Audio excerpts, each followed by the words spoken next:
Hush money case में New York की फौजदारी अदालत ने नव मुंतखब अमरीकी सदर डोनाल्ड ट्रंप से मुतालिक फैसला सुना दिया।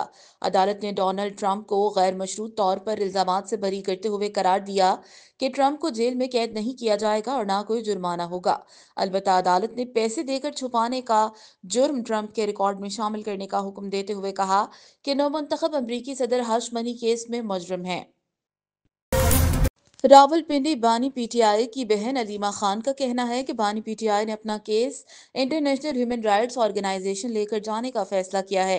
तफसीलात के मुताबिक पाकिस्तान तहरीक इंसाफ के बानी की हमशीरा अलीमा खान ने अडियाला जेल के बाहर मीडिया से गुफ्तगू करते हुए कहा कि बानी पीटीआई को अपने बच्चों से बात नहीं करने देते, इनको मुआलिद से नहीं मिलने देते, इनके साथ ये रवैया टॉर्चर के जुमरे में आता है। अलीमा खानम का कहना था कि बानी पीटीआई जो चीज़ मांगते हैं वो नहीं देते, कोई अदालत हमारा केस पिटीशन सुनने को तैयार नहीं। बानी पीटीआई ने कहा, अब हमारे पास कोई रास्ता नहीं, अब अपना case international human rights organisation लेकर जाएंगे।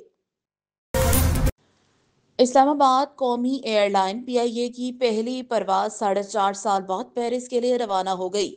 वफाकी वजीर ख़ारजा आसिफ ने इस्लामाबाद एयरपोर्ट पर मुसाफिरों को रुख्सत किया। तफसीलात के मुताबिक यूरोपीय यूनियन की जानिब से पाबंदी खत्म होने के बाद कौमी एयरलाइन का 4.5 साल बाद यूरोप के लिए फ्लाइट ऑपरेशन बहाल हो गया।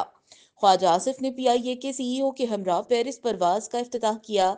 इस्लामाबाद एयरपोर्ट पर तकरीब में सिविल एविएशन, एयरपोर्ट अथॉरिटी और दीगर अफसरान शरीक हुए।